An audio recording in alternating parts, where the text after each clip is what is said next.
Welcome to Community Conversations. I'm your host, Jim Morris, in our second of two programs featuring members of the Fremont Unified School District Class of 2016. We're happy to welcome two more high school seniors who'll soon be taking the stage to receive their diplomas. Their graduation ceremonies are the culmination of 4 years of hard work and accomplishments in and out of the classrooms, and we're excited to hear how they got to where they are today. Joining us today are Elliot from Mission San Jose and Billy from Robertson High School. Every June, the Fremont Unified School District is proud to honor nearly 3,000 students at commencement ceremonies. And these are a couple of great examples of what that looks like. And they're going to talk a little bit about their high school memories. We're here the week before the formal graduation ceremonies. What's going through your mind as this high school time comes to a close? Billy has a little bit of a different experience because you've officially graduated a couple of months ago, and now you're going through the ceremony. But think about, as that experience is coming to an end, what's going through your mind? No, for me, it wasn't supposed to happen before, as you know. But I had, 3 months before this to prepare for this moment, but I'm very excited for this, and I'm prepared for what's to come next. How about you, Elliot? What are your thoughts as you're getting ready for the end of high school? I'm just happy that I made it out alive. I think it's going to be pretty sentimental. I'll feel pretty nostalgic throughout the summer, but it's something I'm looking forward to definitely, and I'm just trying to hold on to every last minute as much as I can. Yeah, because the next week is going to go fast, but suddenly, just like the entire 4 years. Thinking back on your 4-year high school experience, what are some of the things that are most memorable to you that you think will stick with you for the rest of your life? I think definitely the people I've met. I think it was a huge part of my high school experience because, I went at Mission, at least we have a student body of close to 2,000 kids, so going to school with that many people, you kind of have to gel with everybody to get along. And I think just everyone that I've met, whether it's my closest friends or just someone that I'm used to seeing every day in the hallway, I think I'm definitely going to remember those people because it's going to be weird not seeing them every day again. And I think that's just the biggest part of high school for me, was just meeting. I mean, throughout I'd say the 12 years I've been here, it's kind of the same class, right? We go through elementary school, and then we all go to the same middle school, and then to the same high school. So it's going to be weird not seeing a lot of these kids anymore. Yeah. I'll miss them. And how about you, Billy? Now, for me, my biggest memory will be my transformation from freshman year till now. That is something I'll remember for the rest of my life. Because the track that I was going, I wouldn't be sitting in this chair right now. So I'm very satisfied with how it turned out. Talk a little bit about how you've changed from freshman to now graduate. So I would say I was that kid in the back of the classroom, headphones in, hood over myself, just secluded from the world. But when I went to Robertson, I opened up like a flower blossoming, and I never expected that. It just took one special person to get that out of me, and we'll get to that.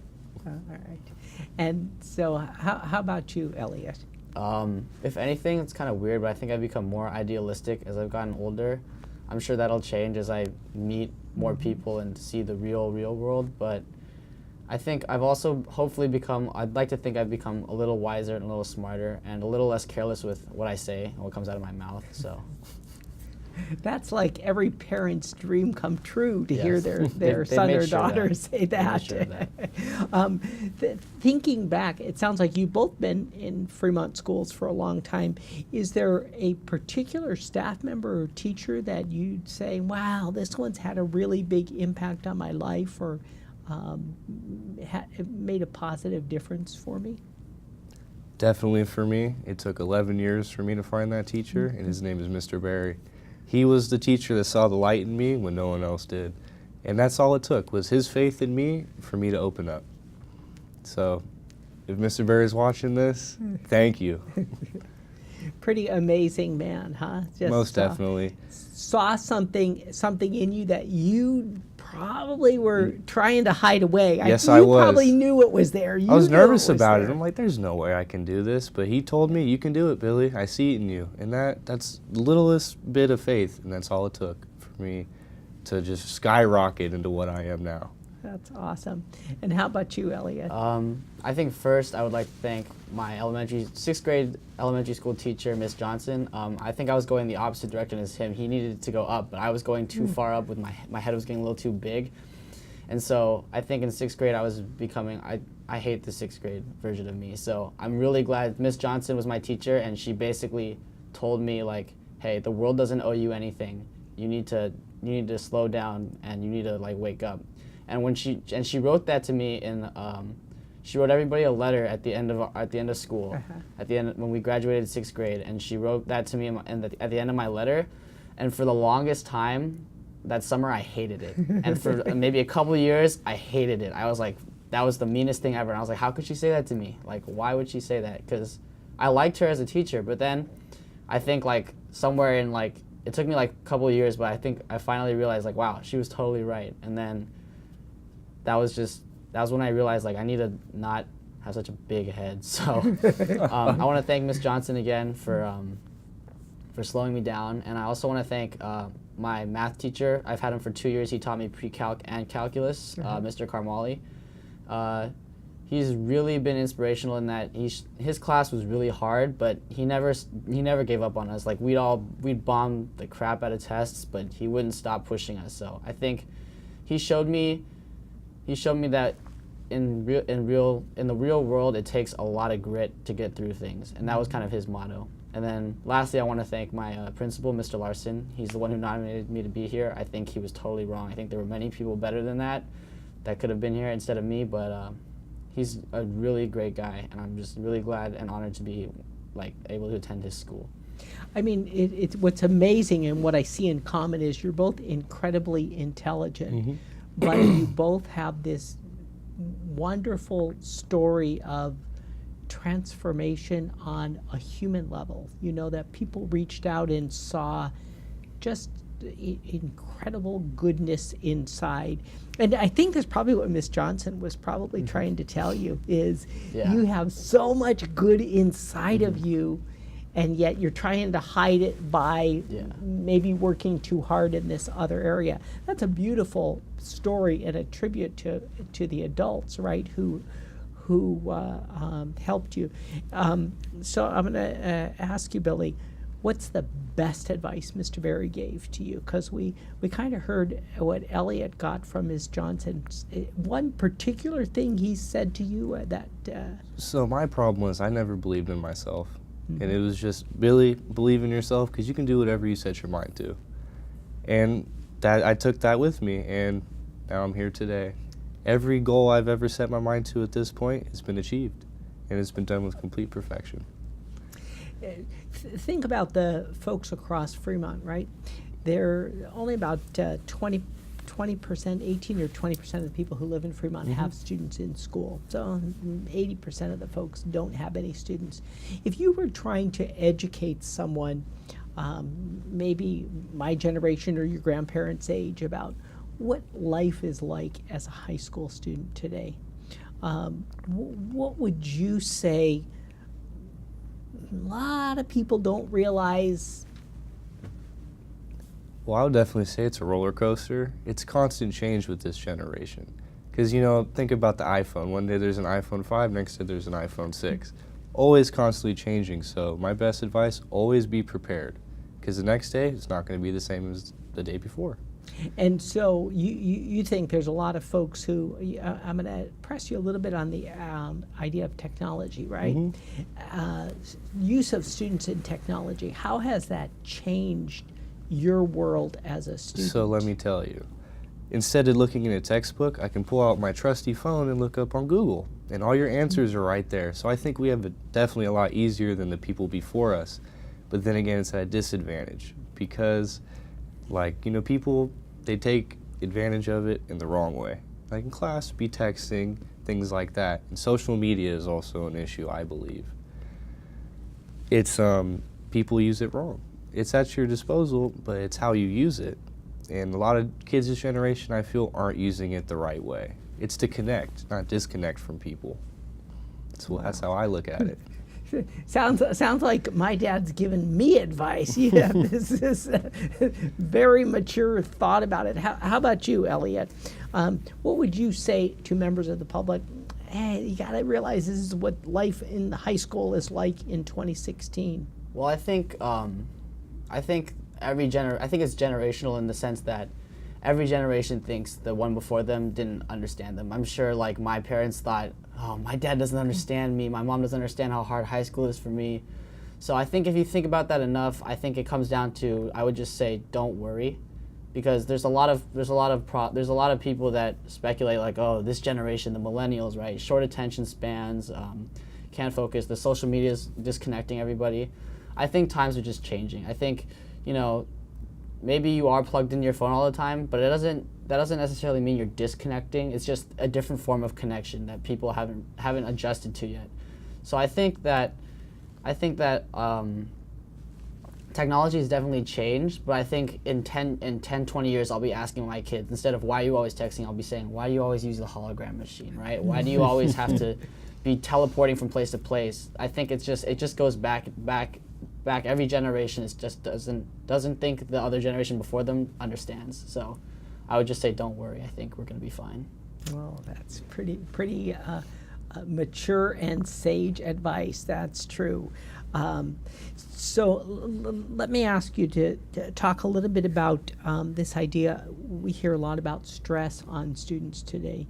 Do you feel you've faced a lot of pressure and stress, academic competition, or maybe pressure you put on yourself to get to this place of graduation in high school? Most definitely. I'd say the needs of students are becoming higher and higher.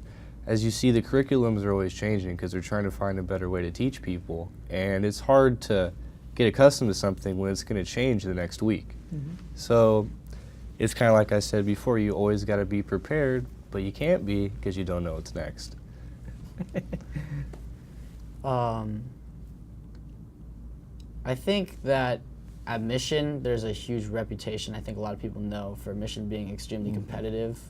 There's a lot of perceived parental pressure, and then obviously competition between students is a really big part in that. But I definitely think I've been exposed to stress. But again, stress is kind of like something that humans generate. Like, it's not like okay, you have a hard schedule. The schedule itself is not throwing stress at you, but you're stressed out because you don't think you can handle something. So I think a lot of being able to alleviate stress is just, like Billy's always been talking about, believing in yourself. I think that's huge, very important. If you believe in yourself and you think you can do something, then you won't be stressed out about it. Also, what I've noticed, at least for my school, is time management, because kids always say, I only get 3 hours of sleep, which means I'm guessing they're up till maybe like 4 in the morning, and then school ends at 3, and I don't think they're studying for 13 hours straight. I mean, we're all, when I study, Facebook's like right here, and my phone is right here, so I kind of tell them, like, look, are you really like using your time that well? I think if you just sat down for like an hour at a time and then took a 30-minute break and then came back in another hour and just studied, you get things done so much faster and you get so much more sleep. So I think stress is in part brought on by just our lack of judgment and time management. I think it can be easily solved, but again, it's just part of growing up, right? You're not totally used to being able to handle everything. So talk a little bit about your plans after high school graduation. What's happening next? So for me, I've decided to join the Navy. It was a hard decision to come to, but I've been in the making since I was a child. You couldn't get me out of my camouflage. It was between college and military college. I decided, why can't I have both? So that's what I've come to at this point. And so what's the timeline? I have not signed any papers yet, so it's pretty much open-ended at this current time. But fortunately, I'm going to be signing soon because I don't want to get too comfortable not having anything going on. And then you have a plan in the Navy, some particular area of study you want to get into? So I'd like to become an officer and go to Annapolis and study there. So it's quite a prestigious school. It would be quite hard to get into, but I believe I can do it. I would like to be out on a boat and be a captain of a gun deck or something like that. Oh, that's pretty awesome. I'd say so. All right. And what are your plans, Elliot? I think near term I'm trying to get a couple of jobs back over the summer so I can, make some money and get some like kind of a wide berth of experience. And then going into college, right now I've committed to UC Santa Cruz, so I'll be attending that. And right now my major is film and media, and I've had a lot of interest that I've gathered over the years. I think it started with just watching movies, and it's kind of gotten to the point where I've watched so many movies that you kind of notice like certain trends and like certain camera work. Like if you watch enough horror movies, then you can kind of predict what's going to happen next. And I think that's really that's kind of steered me towards like being like maybe in the professional world of film and media, either directing movies, writing them, or filming them. I don't know which. But I also have I've really gotten interested in the business side of things. Like as a senior in high school, you only get half a semester. You get half a year, so a semester of economics, and I think that wasn't enough for me. I think I wanted to learn a lot more, so I might try to double major or even transfer into economics. So. And have you thought about future career? You're like kind of open about where that's going to go. It's bounced around. I always liked the idea of this is not even close to film and media or economics, but I've always liked the idea of being a doctor, just being able to help people, saying I saved that person's life or I helped this family feel better. But I think I can't really see myself doing anything, obviously, because my major or my anticipated majors are not anywhere close to what I think my career could be. So I think that just tells me to keep working hard, and I think eventually it'll get me to the right place. That's awesome. I'm sure both of you would agree that you didn't get to this place of graduation, and I'm looking at it through my eyes as a parent. When my kids walked across that graduation stage, I kind of had this feeling inside of me. You're doing the work and you're getting the diploma, but it's my diploma too. I worked really hard. What's the message you'd want to deliver to your family and your support system that got you through to this place of honor at graduation? Well, first, I'd like to say thank you to my mom and dad, because without them, I would not be sitting in this chair that I'm in right now. They're the ones that pulled me from the deepest pits of life that I've been in. I've had ultimate lows, but they've picked me up, and I'm at an ultimate high right now, and I need to thank them for that. So, there we go. And what would be your message to your family, Elliot? My mom and dad, thank you for always showing me what's right and what's wrong. Teaching me to do the right thing, I think, was the single biggest lesson I ever learned from them. I want to thank my two sisters for always keeping me on my toes at home. Sometimes I don't like it, but it's nice to be kept active. To the rest of my family, aunts, uncles, cousins, grandparents, endless support. I'm truly blessed, and I think people take it for granted sometimes. Like, not everybody has a stable family. Yeah. I'm extremely lucky and humbled to say that I've had one, and I'm just so happy to be here today because of them. And then I just want to say thank you again to those teachers I mentioned. Couldn't have done it. Like, even all the teachers I've ever had, if we've had good teachers, bad teachers, they still taught us something. And I think that was very, very big for me, is realizing that no matter if I liked the teacher or didn't like them, it still helped. And then lastly, I want to thank my best friend Greg. He's been with me through it all. And then thank you to my girlfriend Sharon. She's always had my back. So awesome. Well, I will thank all of you for joining us on Community Conversations. I think Billy and Elliot are just great examples of the hard work and the success of students from across Fremont. As we celebrate graduations next week, I think these are two fine men who are great examples of the work we do. And from all of us at Community Conversations, I thank you for watching.